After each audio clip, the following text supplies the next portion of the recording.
La naturaleza, un lugar bello, lugar prístino, pajaritos, mariposas, bosques, montañas por un lado y otro. Un lugar paradisiaco, obra digna de un dios, ¿cierto? No, obra del demonio. La naturaleza es un lugar monstruoso, un lugar terrible, un lugar donde se esconden las criaturas más sórdidas y monstruosas posibles, un lugar lleno de muerte, destrucción, lleno de zombies, lleno de criaturas espantosas, cosas peores que merengue incluso. Quédense conmigo y van a averiguarlo.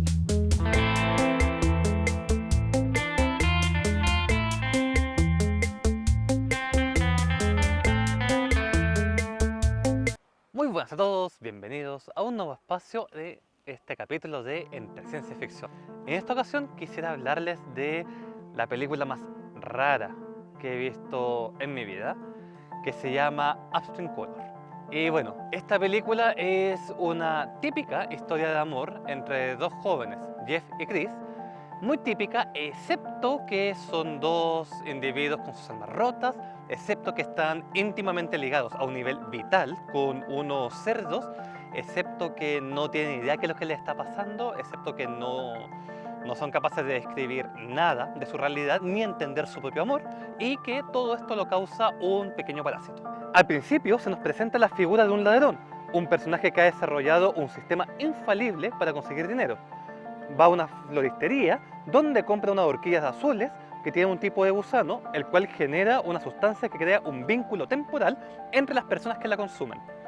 Gracias a la magia de la elipsis, vemos ahora a Chris, una joven que es secuestrada por este ladrón y le hace ingerir un gusano mientras está inconsciente, y esto tiene efectos inmediatos.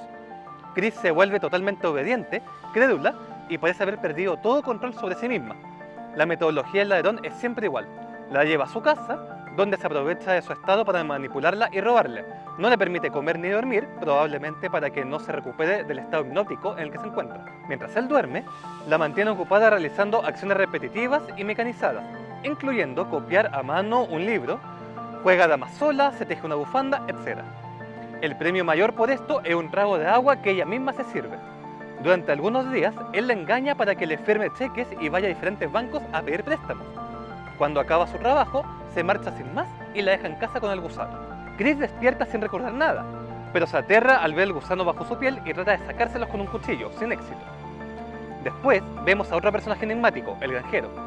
Chris acude a él para que le saque el gusano, o más bien es el gusano el que la lleva hasta él, atraído por el sonido de unos altavoces que tiene.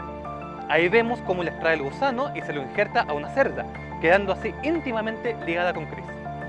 Con la magia de la elipsis, vemos cómo Chris conoce a Jeff, primero como cerdos y después como humanos en un tren un año después de lo ocurrido. Acaban enamorándose y se da a entender que Jeff pasó por la misma experiencia traumática. Vemos que el vínculo con los cerdos no se pierde. Chris siente que está embarazada porque lo está la cerda, y Jeff se hace daño al pelear con sus compañeros en el trabajo, al mismo tiempo que su cerdo es separado de los demás por agresivo. Por eso los dos protagonistas se asustan tanto cuando el granjero lanza a las crías de los cerdos al río. Sienten que han perdido algo, aunque no sepan lo que es. Al morir los cochinillos, se libera la misma sustancia azul que contenían los gusanos, que llega a través del agua a las orquídeas. Eso hace que se vuelvan de color azul, cosa que permite al ladrón reconocerlas en la floristería.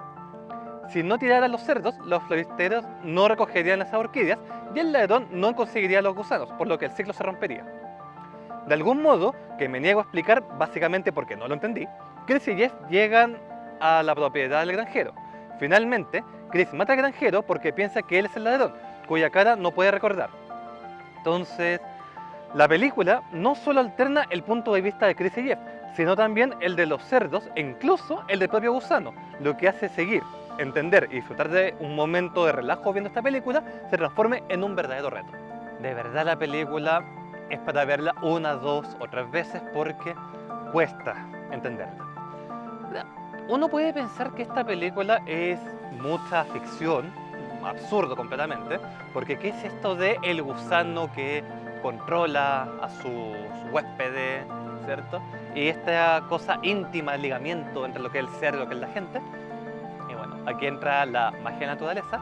A veces la realidad puede ser más perturbante que la ficción. Para entender esta parte de la biología o extraerle un poco cuál es la verdad detrás de Upstream Color, quizás vale la pena mencionar cómo es el comportamiento de un individuo, a qué se debe y cómo puede influir en otros. Cosas básicas de biología, tenemos dos conceptos claros: fenotipo y genotipo. El genotipo, específicamente, se refiere a todo el conjunto de genes que tiene un organismo, y eso muchas veces incluye las instrucciones para poder hacer que el organismo se comporte de determinada forma, ya determinismo genético en todo su esplendor. Ahora, el fenotipo corresponde a la expresión de los genes, porque a veces pueden estar apagados, más el ambiente, que de una u otra forma va obligando a los seres vivos a adaptarse.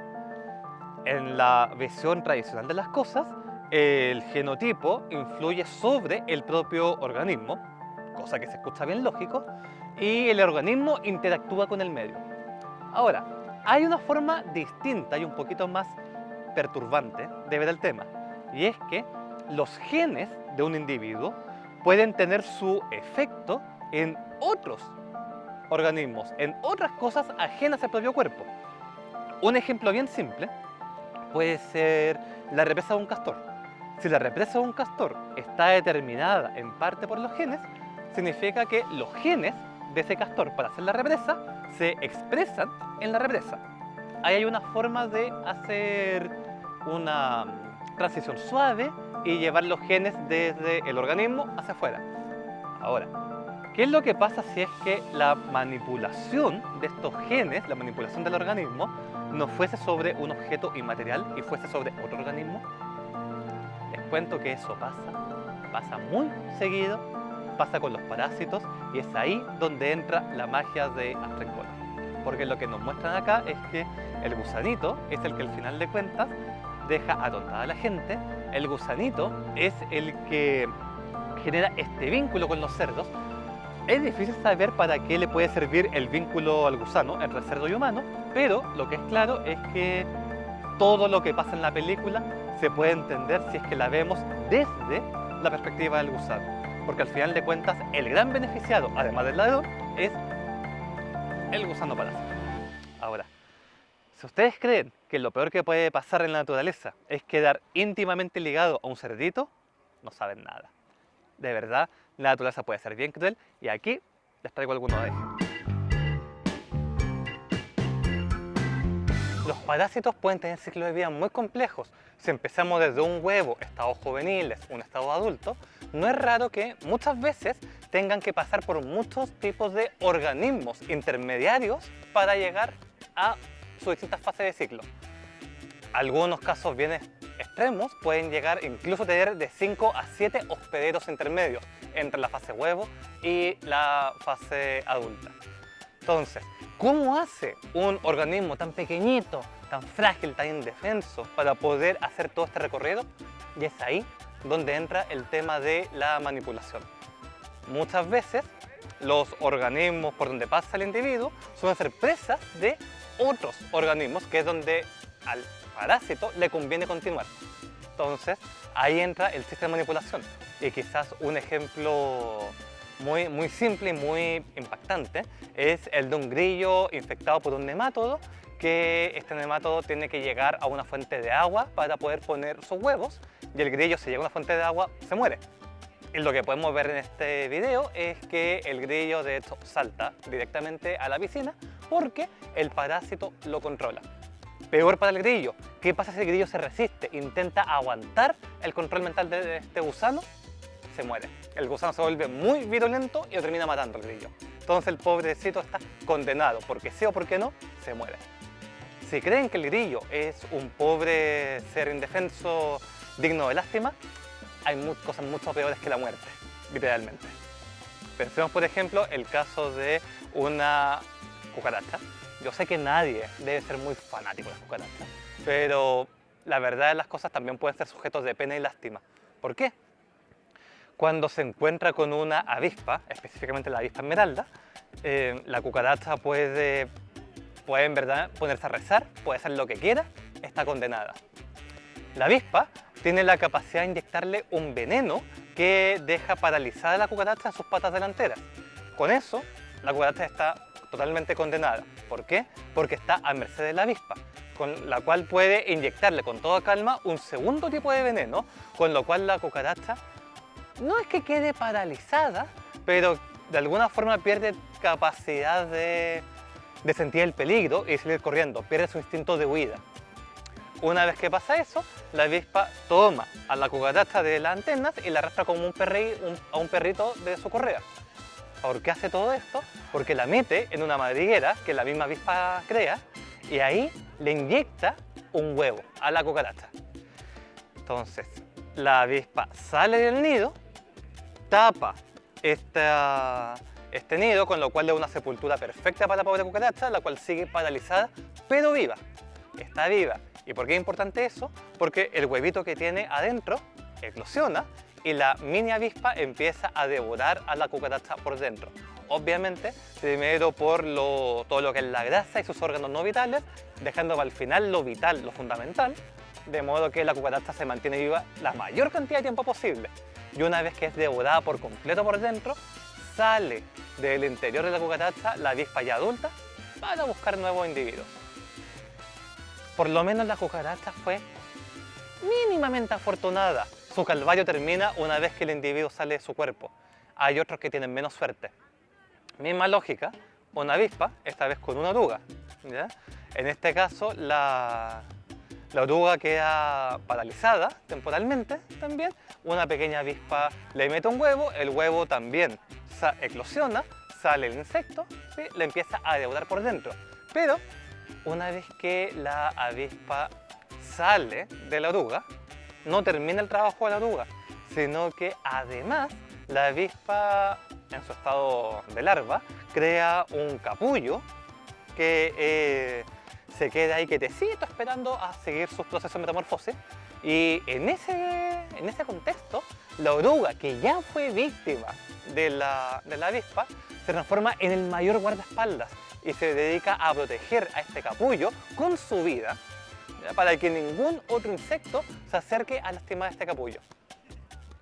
Y así nuestra querida avispa no solamente obtiene comida gratis, sino que además obtiene a un guardaespaldas, el cual una vez que termina sus funciones, porque la avispa ya es adulta, termina muriendo. Y si creían que eso es lo peor que puede pasar, todavía quedan cosas aún más bizarras. En cortito, hay un hongo que no infecta una mosca. Misma lógica, la mosca queda media paralizada, queda normalmente colgada al techo, y sí, me refiero a la misma mosca que tenemos siempre en nuestras casas. Y esta pobre mosca empieza también a crecerle adentro de ella este hongo, el cual también de nuevo va devorando a la mosca por dentro. Pero, y aquí entra lo más escalofriante de todo, nuestra querida mosca, que sigue viva, pierde su capacidad de movimiento y le empieza a cambiar de color su abdomen y empieza a crecer. Se hincha mucho, mucho, mucho, hasta que explota. Y una vez que explota, se liberan todas las esporas del hongo dispuestas a infectar a una nueva mosca. ¿Dónde está el detalle acá?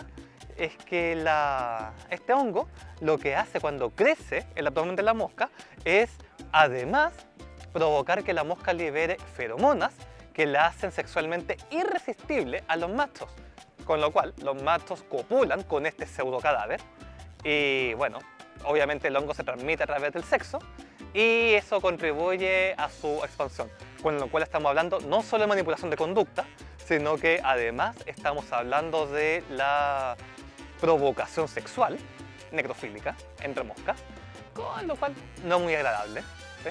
Ahora, si ustedes piensan que pueden estar tranquilos porque este tipo de manipulaciones conductuales y cosas raras ocurren solo con bichitos pequeñitos, insectos, no, están muy equivocados. Vertebrados, prepárense porque también sufren lo suyo.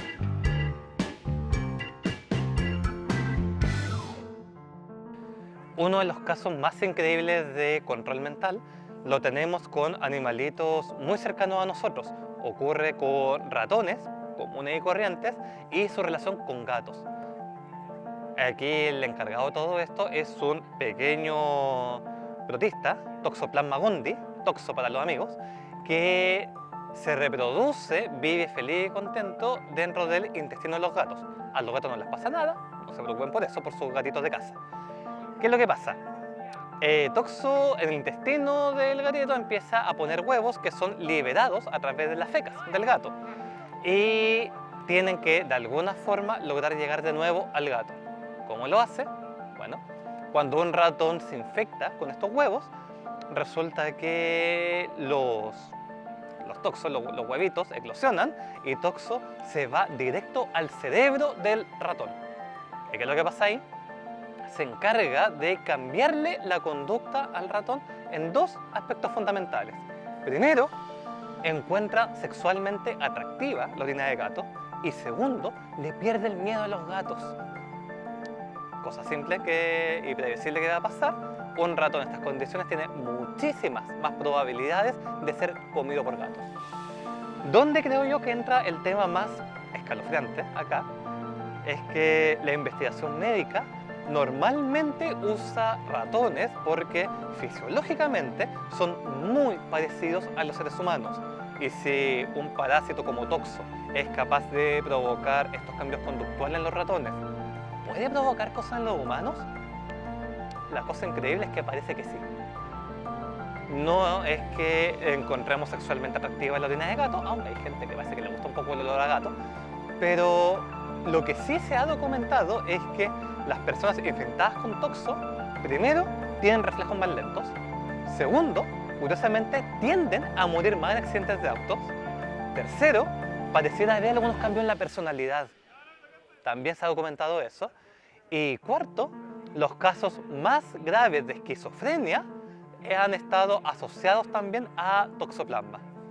Entonces, ¿somos nosotros invulnerables a la manipulación? Parecía ser que no. En forma natural, la naturaleza, los animales se han encargado de inventar sistemas para hacerlo. Nosotros mismos hemos inventado mecanismos para hackear y sabotear nuestra conducta, como a través, por ejemplo, de discursos de políticos brillantes, a través de la oratoria, a través de la publicidad. La publicidad no es otra cosa que el hackeo del cerebro, ¿ya? Entonces, el cerebro puede ser hackeable. Y si ustedes creen que eso es decepcionante en términos de que no es lo mismo la manipulación conductual de la publicidad con la manipulación de estos animalitos, no se preocupen, porque hay investigaciones geniales que les voy a dejar acá abajo en la descripción que hablan de cómo también somos capaces ya de borrar recuerdos o inventar recuerdos, colocar recuerdos falsos que nunca ocurrieron en el cerebro de un organismo. Cosa de tiempo para que lleguen los humanos. Espero que les haya gustado el video. Hasta acá llega esto.